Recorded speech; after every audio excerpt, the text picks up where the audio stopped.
My name is Brian Pichman. We're talking about uh, what happens to do if you've been hacked, whether you're a corporation or a company or an individual. The rules usually apply throughout. A bit about me.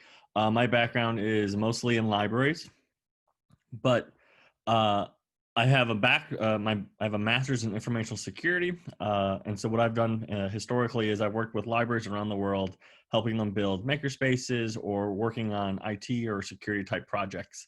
And so a lot of the stuff that I'll be presenting on today is some of those best case practices and best case methodologies. And the PowerPoint slides will be shared as well. So, next slide. So one of the things that I always hear from people is, I can't be hacked. I have no value to be hacked. There's no reason for people to hack me. But I used to think the same thing before I got my degree. But one time I posted a viral tweet, and because I got viral on it, where I got a lot of traffic to my website or to my Twitter page, my Facebook, etc., I then became some sort of target, and all my websites were actually hacked that same day. Very, very strange, but it was an easy thing to link. So everyone's at risk of being hacked at some point or another, regardless of your wealth or your status or what you do. You're just a target.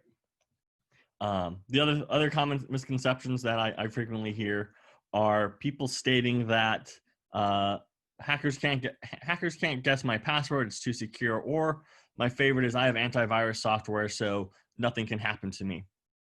And the other one is, I'll know right away if I've been compromised. And most of the time you do not. That's probably the biggest misconception.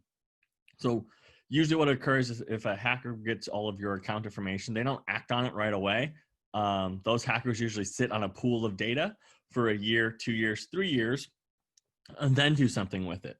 And not necessarily, let's say your target account got hacked, and they knew that your password for the target account, they're going to sit on that for a couple of years and then try that same password across all sorts of other commonly used websites, from Gmail, Twitter, and Facebook, just to see if that password, you use the same password for everything. When we talk about hacking, they usually fall in, there's two separate buckets. One is called a breach, and one is called a hack.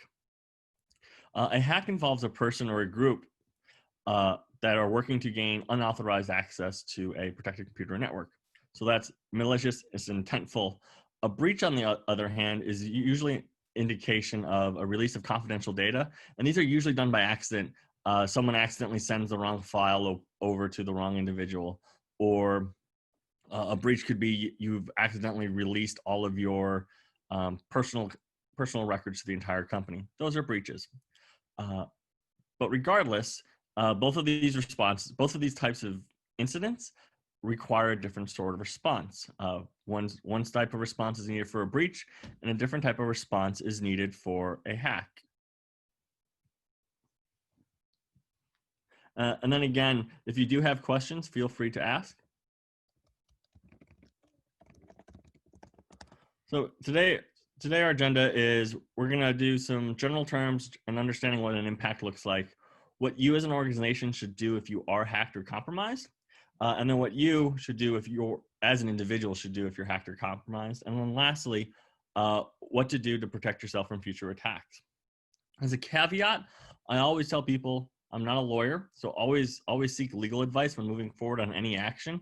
These are just some of the best tips and best practices, but if you do get hacked, always make sure you retain legal advice, just to make sure you follow the right steps and you cover yourself. Some of the biggest terms to know is BYOD, which stands for Bring Your Own Device. When your company or organization allows BYOD into your infrastructure, that allows more risk to occur, because an IT department can't necessarily protect your physical phone. So if your physical phone or your physical laptop had a virus on it and you brought it into your workplace, you could, in theory, damage the entire organization. So that's why some people don't like when you do bring your own device, or when you connect your personal device to a corporate network. Another common term that will be thrown around is CIA, and it stands for confidentiality, integrity, and availability. And it's basically a matrix of information security. So all of your data, there's some sort of confidentiality around it. who can access it and why they can access it, and for how long. Integrity is the promise that the data you have is trustworthy, that it's not being manipulated, it's not being tweaked by a malicious person or on purpose. And availability is the guarantee of this information being there when people need it. So data as a whole, you usually put the CIA concept around it. You fill out a matrix so you know all pieces of data and what they mean and how they interact. A few other terms. Encryption is the idea of taking data or text and scrambling it so it's not readable without a secret code or a key. A worm is a malicious program that copies itself over and over again on its network, but you don't necessarily see it happening, or you don't actually know about it until it's go time. So what a worm will typically do is infect multiple devices, wait X amount of days, and then run its malicious code. Bots and zombies are the idea of taking an infected machine or a group of infected machines and then targeting them to access websites, remotely control, to do malicious intent. Sniffing that's a tool that hackers or network engineers will actually use to sniff or listen to a network to see what kind of data is being transmitted. If it's not secure data, they can easily read it. So the best example I always like to share is FTP.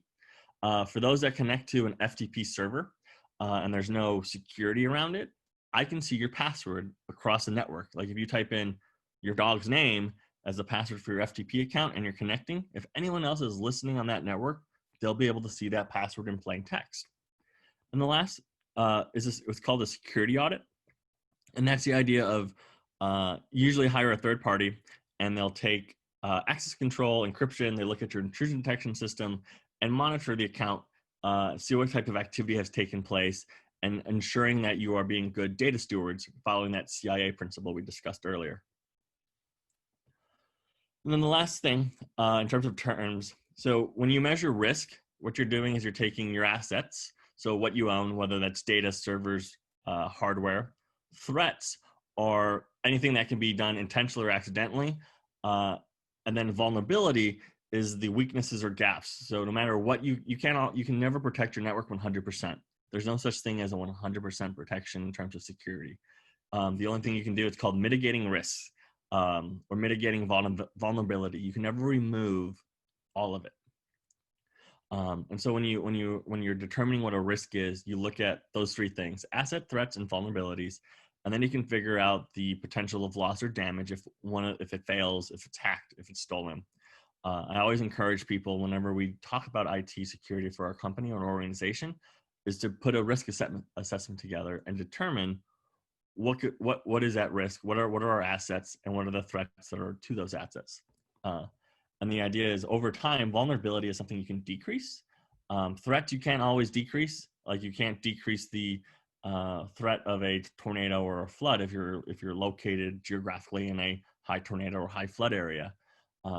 But you could add vulnerabilities or limit your vulnerabilities by doing more redundancy or protection. In general, they say that most attacks or hackers are actually just cyber joyriders, and that's like 98% of all hacks you see, or all hacks that go on, is just people playing around or finding code that exists and running it to see what it does. Only it's like 0.2%, I think the stat was, is actually world-class cyber criminals that go out and their only goal in life is to get financial gains or get data or information. But in general, most people attack just because, but there's the incentives of making money, selling information. Some organizations are hacked because there's a target of just one person that a hacker is looking for, but it's always best to get all the data versus trying to find the one piece of data. So a couple examples of what a hack versus a breach is, just so we all understand. If a family member or an employee allows a hacker to gain access to their machine through email, social engineering, or just simply walking away from a computer and not locking it, that would be a hack. So if any of these things occurred on your network because of those, hack. And to explain what social engineering is, it's the simple practice of someone talking to you and tricking you up to give up information. So Some of my favorite social engineering tactics, I guess favorite would be the wrong word. Some of the most interesting social engineering tactics that I see are the ones where it's a scam. They call you on your phone and saying, "Hey, I'm from Microsoft, and we've noticed that there's some issues with your computer. Do you mind if we remote in and help you?" Just as an FYI for everyone, Microsoft is never going to do that. They don't care if there's an issue with your computer. Um, and so those are simple social engineering tricks. If an employee sends out information thinking it's belonged to someone else, would be more of a breach. So as a good example, there was a company where someone masqueraded themselves as the CFO, and they emailed one of the accountants and they said, "Hey, I need all of the W-2 information for all the employees." The accountant goes, "Oh, well, I see that person is our CFO. There's no reason not to send it to him. Let me send him all the W-2s. Weird request, but here you go." What happened was a malicious person created a Gmail account with the CFO's name on it and then emailed in asking for the W-2s. So very simple trick to do a very simple social engineering for a data breach. Some hacks are a little bit more intrusive. And these could be anything from an attack on a database or server that allows a hacker access. One of the best examples is SQL injection attacks. It's where you send a bunch of code to a SQL server till eventually it flops or fails. And when it fails, then you throw in here's a new admin account I need you to set it up with. Or a more intrusive attack would be a brute force attack, in which someone tries, it's usually a machine that does it, trying to guess a password into an admin account or a server or network until it gets it.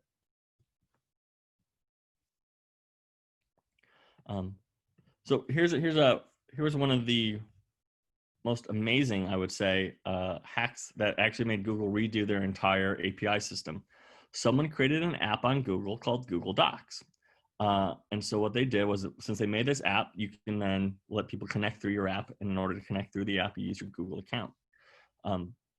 So very simply, someone sent out a message saying, "Hey, open this message in Google Docs. I'm sharing it with you." And you're like, "Oh, yeah, I know, Dane. Let me open this document up." When they click open documents, what they see on the right is it looks like they're signing into Google. If you look at the URL says Google, but the app is called Google Docs, which is a generic app that someone made that what it does is it manages your contacts, reads, sends, and delete emails. And so that's why whenever you connect apps to, let's say, your Google account, always see what that app is trying to access. If it's trying to access something it doesn't sound like it needs, you probably want to deny that.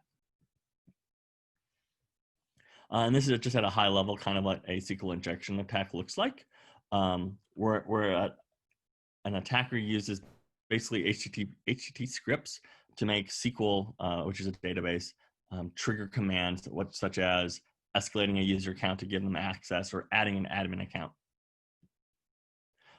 Breaches are expensive. So if you are ever breached or hacked, IBM has a study that kind of outlines where these costs lie. In general, the total cost of a data breach totaled $3.9 million, but in the US, the average was actually at $8.19 million per data breach, which is very, very expensive. When you have a data breach or data incident or a hack, people lose faith in your brand, which results in a loss in business. There's also a bunch of financial costs involved as well, everything from penalties from the government. You have to send out notifications telling people they've been hacked, and usually some sort of payment for identity protection or other repercussions for your impacted parties. So on the dark web, just so you understand how valuable your data is, and this is why people, when there's data breaches or hacks, that's why they're usually large in scale, because it's a bundle. You can buy on the dark web a credit card for about 50 cents to $2.50. If you want to buy a bank record for somebody, it's anywhere from $1 to $70, depending on the probability of the account working. But there's a whole bunch. Or if you wanted to purchase medical records from the black market or from the dark web, $10 to $20. They say if you wanted actually to steal someone's identity, it's about $100 to do that if you know the right person on the dark web. So it's very inexpensive from a hacker's perspective of getting this type of information. It's really expensive from the industry that was the victim in recovering from said incident.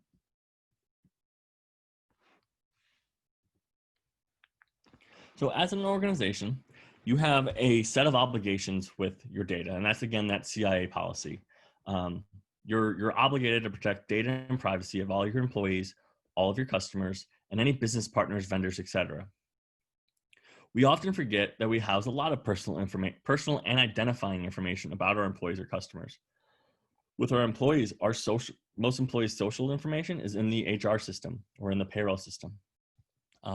When you fill out your W-9s or W-2s for work, there's social security numbers that you just write out on plain paper usually, and then you hand it into someone and they scan that.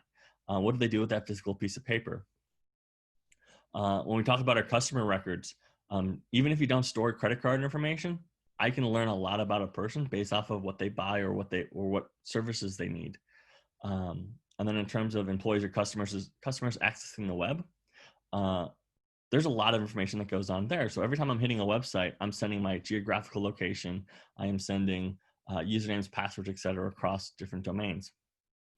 It's very, very simple to create a DNS redirect on a network to make, when someone goes to facebook.com, to make it go to a fake Facebook that looks and smells like Facebook, but when they throw in their username and password, it's actually just being collected by the individual that created the fake server.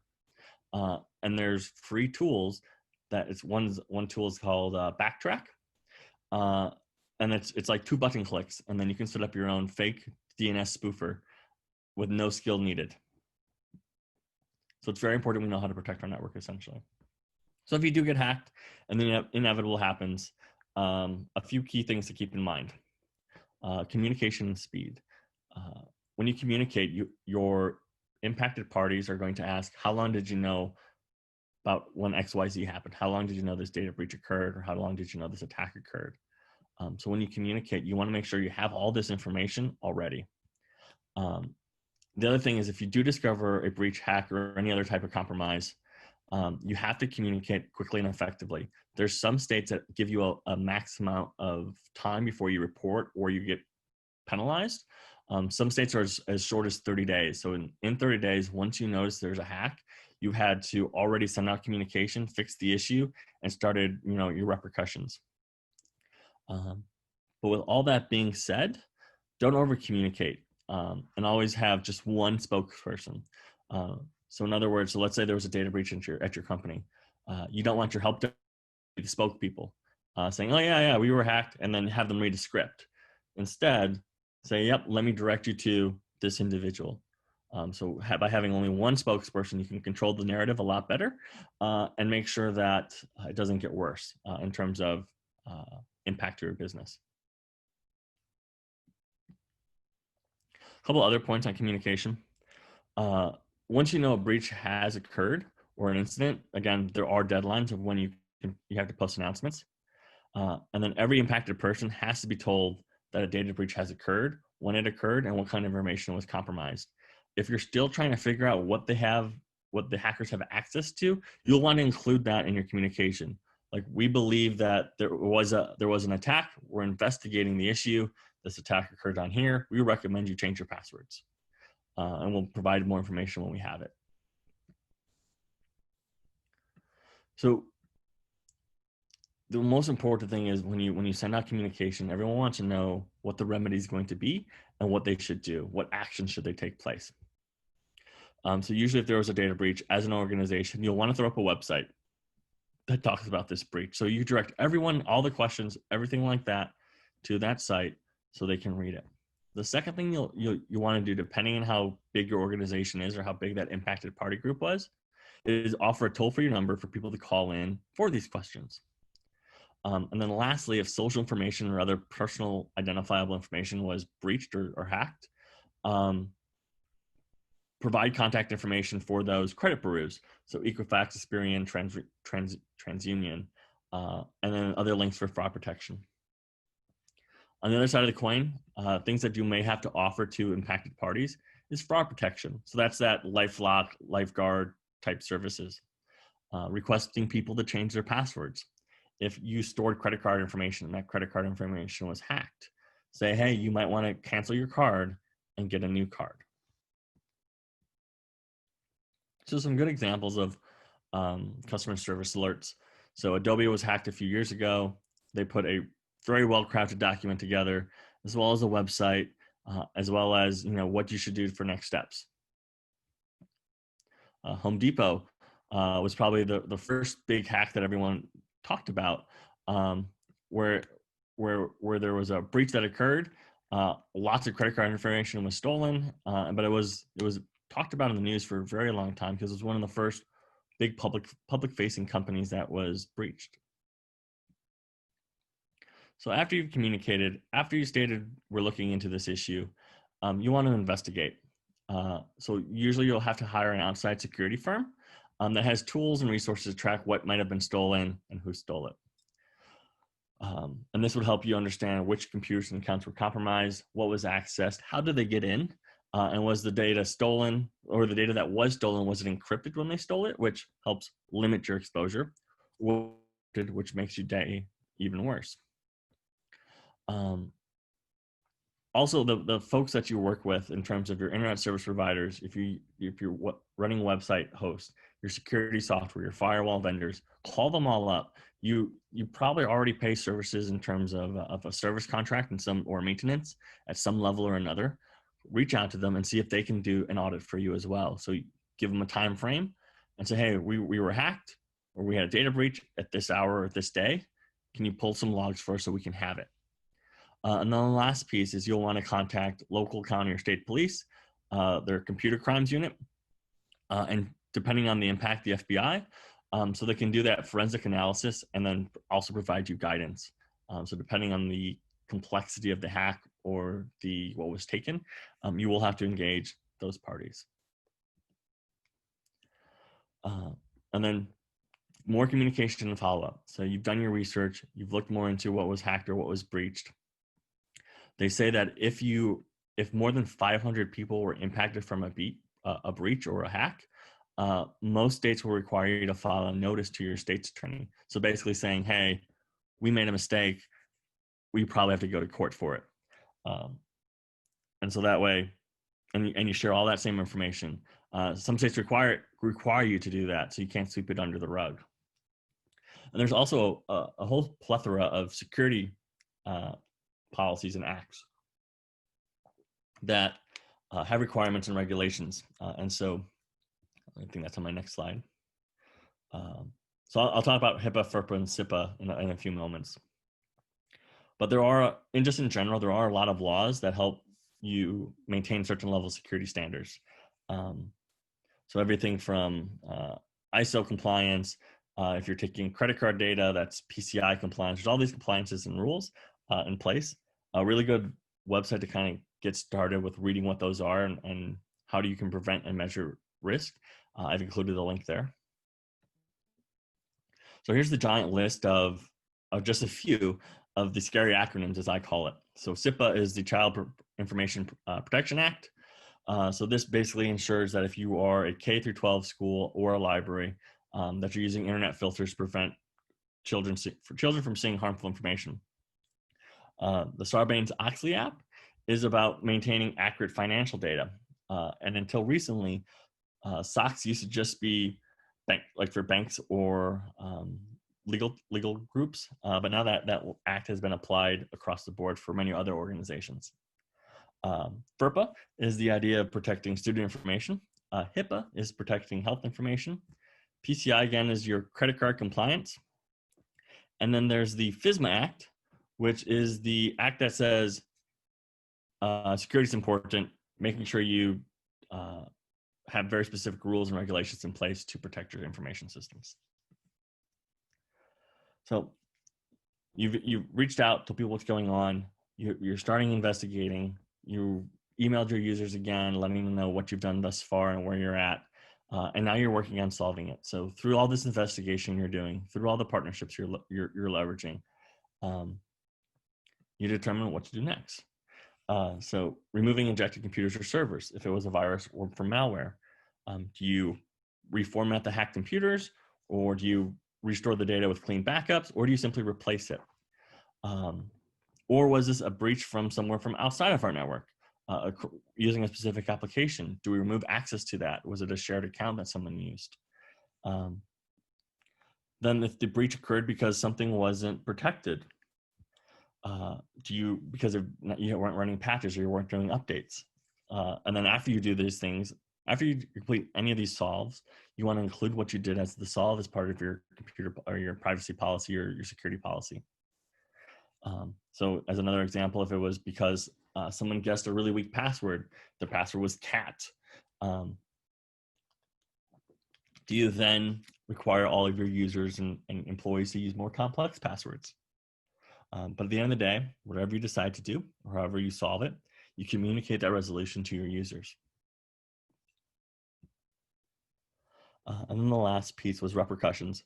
Depending on the severity of the hack or the breach, you may have to pay fines and penalties, pay for identity protection for those impacted users, or the settlement route where you have to pay a lump sum to a group of people. And then moving forward.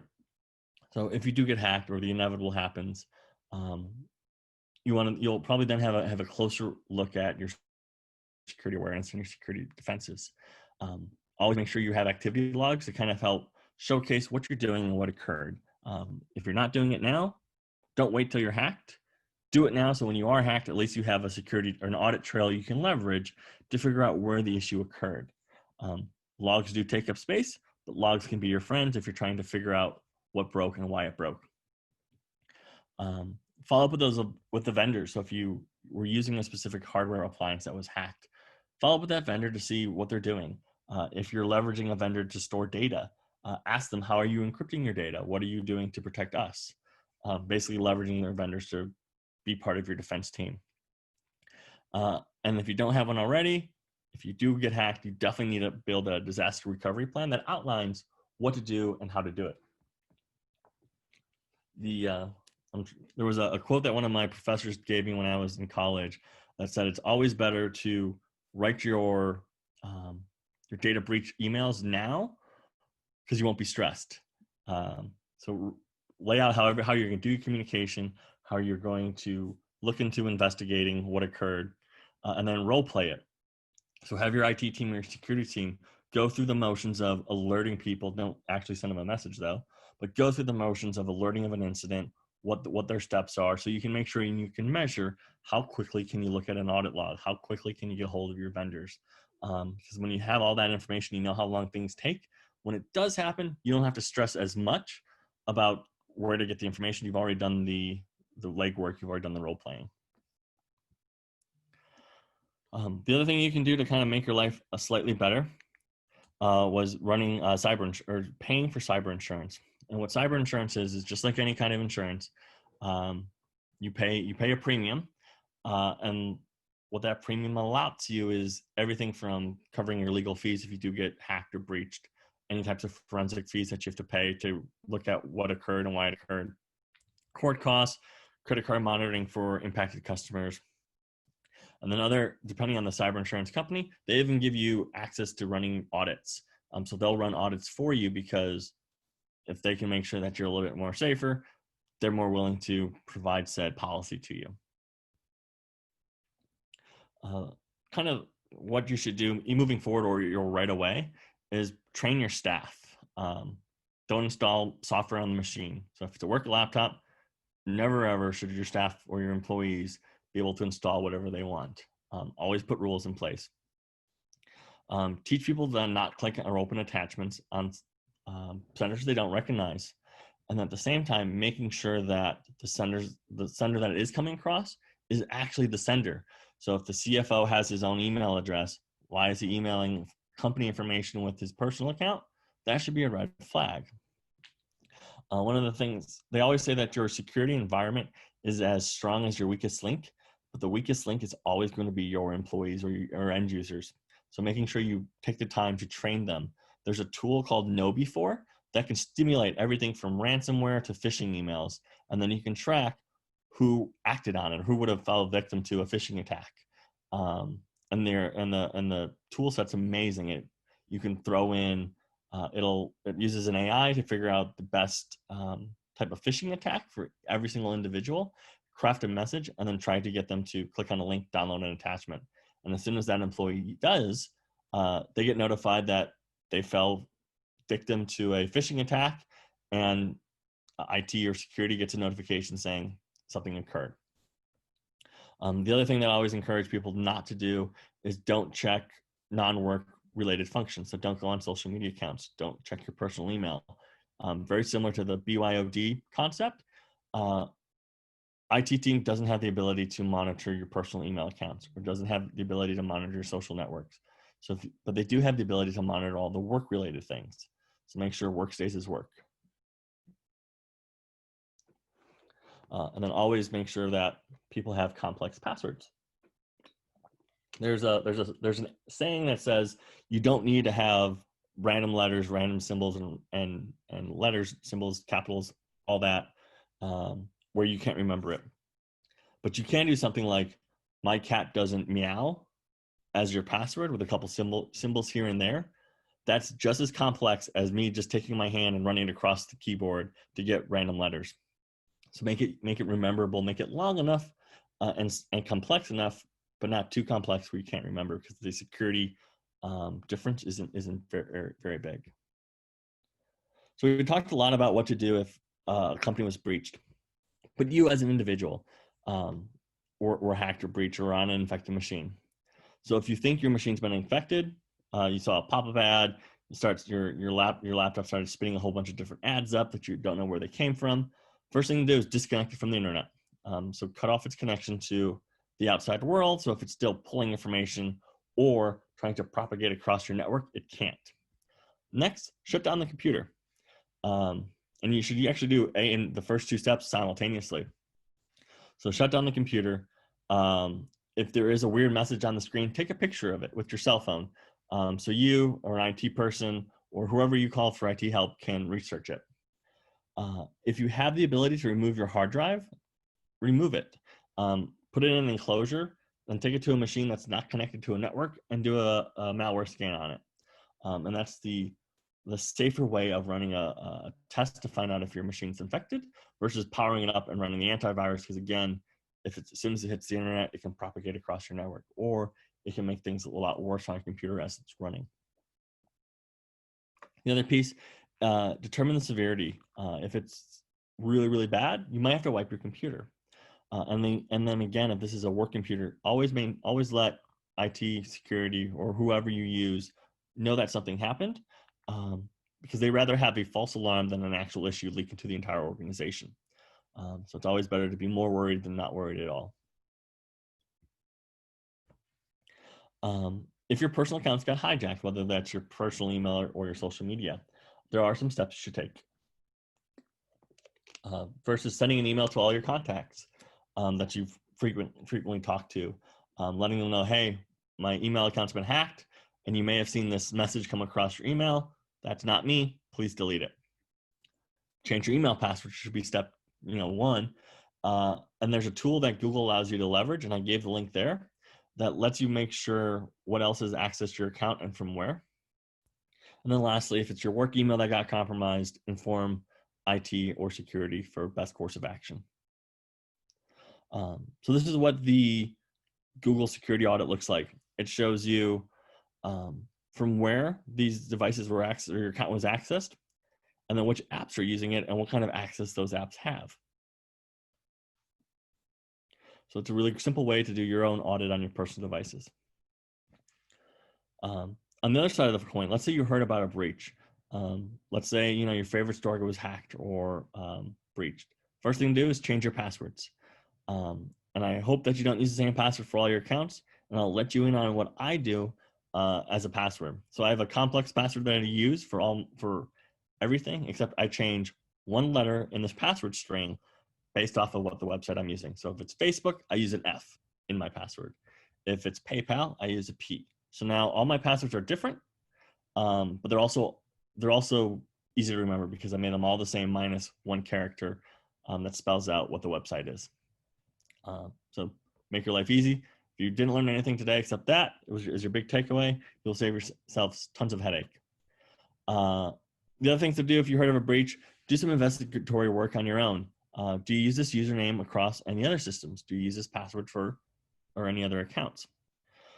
And then check some of your other websites to see if you logged in when you haven't. So many websites give you the ability to get an audit of when and where you've logged in from. And so simply asking, hey, can I see my login history for the last month? They can usually give that to you, or you can usually find it yourself on the website. And then you can leverage that to make sure your accounts weren't breached as well. So just a couple general tips and tricks. As an organization, to help mitigate your risk, don't have administrative accounts that are called administrator, root, power users, etc.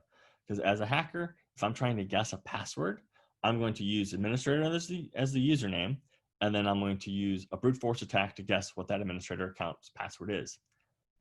The beautiful thing is, if I don't have an administrator account, they're never going to be able to hack it with the administrator username. Instead, create an admin account with a name in it, such as brian.admin. And at the same time, if your IT folks, if they're local login accounts that they use every single day, so like Pichman at mycompany.com, that should not have admin access to anything. It should be treated just as every other employee account. And the reason for that is, again, if I was a hacker and I knew Brian Pichman was the IT director at a building, I will try to guess Brian Pichman's password as his Brian.Pichman account. But again, if he does get access to my account, he's not going to be able to do anything because I don't have full admin.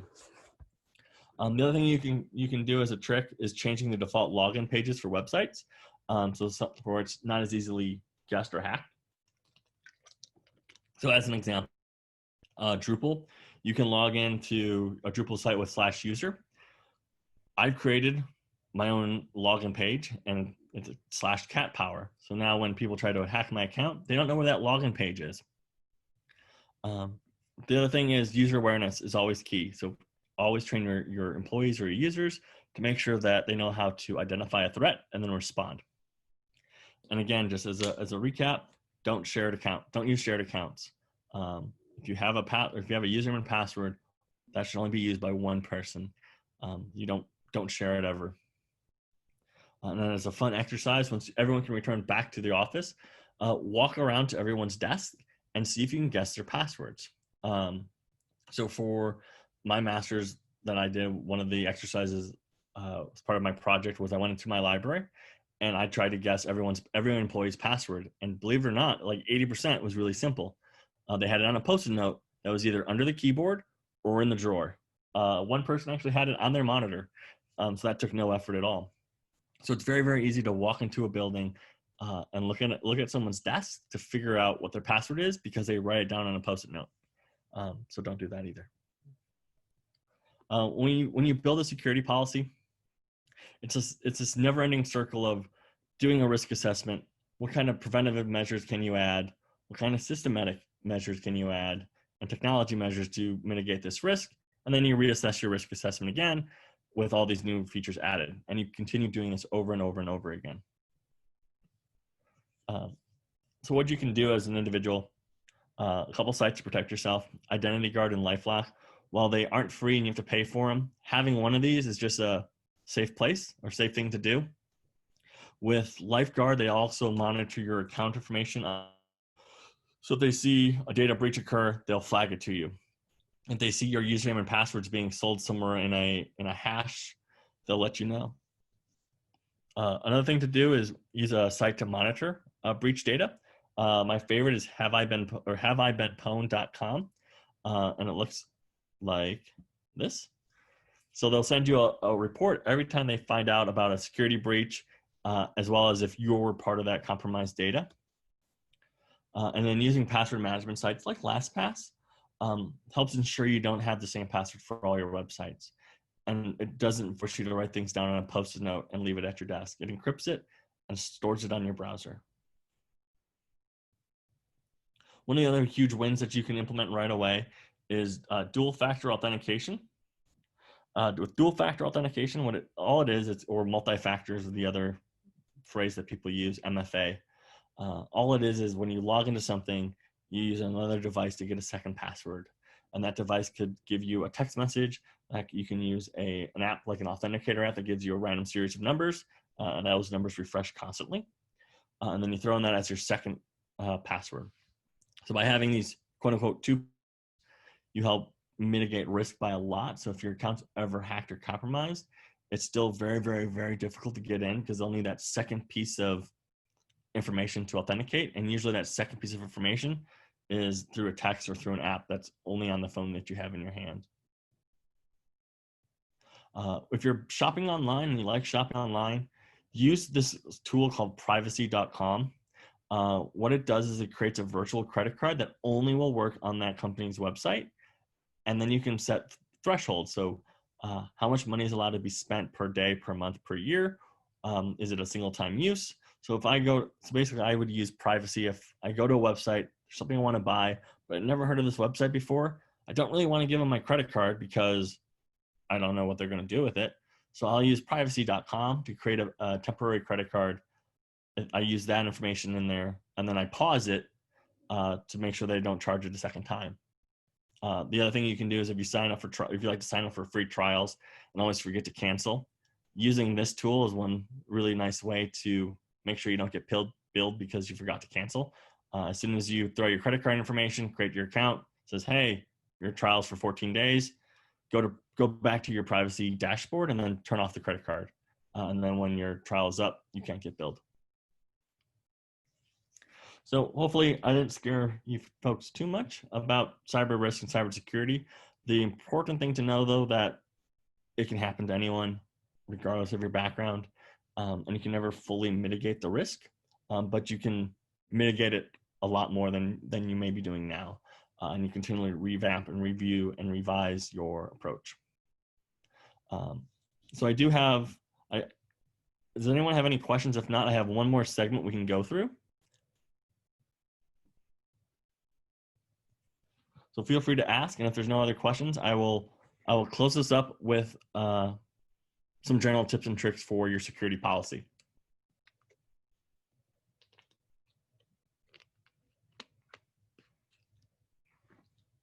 And then again, these slides will be shared. And if you do have questions, whether you're watching the recording, feel free to reach out. Oh. Cool. All right, I'm gonna wrap us up then with a few policy tips. So a lot of folks, and it's usually an uphill battle to convince people to write a security policy, because usually it's, I have no reason for a security policy because we're just a small company. Or I'm just one person working for myself. It's my own startup. You still want a policy because, again, if you write a policy, when something does happen, you don't have to write a policy while you're trying to solve what happened. Everything's done and you follow what you wrote. So having a policy simply increases your efficiency. It allows you to outline what to do, how to do it, and when. So if something does happen, whether that's a fire in your server room, someone walks away from your office with a stack of W-2s, or you were maliciously hacked, you outline all these things in your policy. So when it occurs, you know exactly what to do, and everyone in your organization is on the same page. At the same time, it allows you to hold people accountable and creates penalties and maintain discipline. So if you tell your employees this is like a contract, you are acting as data shepherds. If you're using our equipment, using our services, or using our tools, you have to protect the data that you have access to, as well as define the penalties. So let's say you gave out your password to a stranger, you should have in your policy that that's grounds for potential termination. And then with these policies and procedures, always share what the expectation is and how to achieve to that expectation. It's also a really simple way to educate your employees on what the security policy is. Whenever and just as a overarching theme, for any kind of policy that you roll out to your employees, always measure to make sure they understand it. And by measuring how to understand it, they can be assessed. So using an assessment or using a test that lets you know that they've comprehended the information. And if they failed the test, then you have to talk to them. And then with your security policy, it allows you to, at a high level, understand all your threats and what those risks are, and then what to do about them. And so this takes multiple weeks to write. So basically, you sit in a room with a group of people, and you have negative Nancy's in your organization. Those are the ones you want on your team, because they're going to be the ones that help you figure out what could go wrong, so we can write it down, and then what are we doing to prevent it from happening? And if we can't fully prevent it, what should we do to what should we act on if it does occur? And then lastly is define who gets access to what, who has permissions to what, and why. So again, this is that concept of, if you're an admin to the server team, you shouldn't have admin rights to the networking equipment because you're just the server person. So outlining who has access to what and why allows you to help report security violations or do a security audit to make sure that people are accessing what they should. All right. So that's all. Hopefully you learned a lot.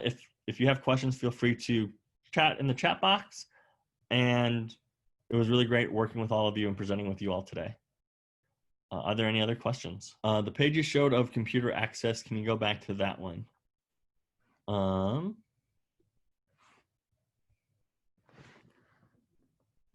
For like an individual, I can share the slides with you, Sarah. Right, I know DoSpace will as well. So you'll have a copy to all of this, so you can feel free to search, download, reuse any way you like. Or email me directly and I'll just mail you the slides. Another question was, do you have a password saver suggestion? So my favorite's LastPass. It works the best that I see. Because it encrypts the password on the individual computer and individual browser. And so it makes it more difficult to be hacked. And while it's still possible, it's very, very challenging. So if someone steals your laptop and you're still logged into LastPass, and they've disconnected from the internet, they could, in theory, recover your passwords.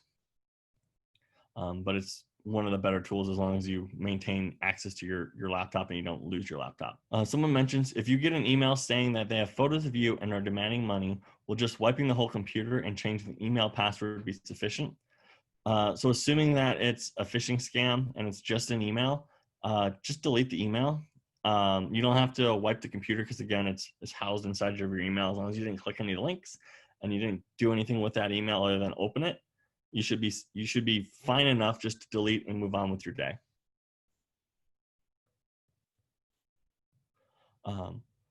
As an extra precaution, though, it never hurts to change your password if you are worried. But it's in that scenario, if you just see an email come across and you're like, no, this is fake, delete, you're set. Good questions. Are there any other questions? Somebody asked, what is Signal? I'm not positive what you're referring to. In the chat box, go ahead and explain what you're referring to. Someone else asked that. So someone is blackmailing you. That's also beyond a typical phishing scam, and you can go to the police. Oh, so there's an app called Signal, I believe you're referring to, that gives you end-to-end encryption messaging. I haven't done too much on the encryption end with messaging to know enough about it. Like for me personally, I leverage Google tool set. So I leverage them to make sure that my email is encrypted from end to end. I don't run my own email box, so I've never had to kind of dig into it. If there's no other questions, I'm gonna go ahead and stop sharing my screen. But if you do have questions after the fact, don't hesitate to reach out. Thank you, everyone.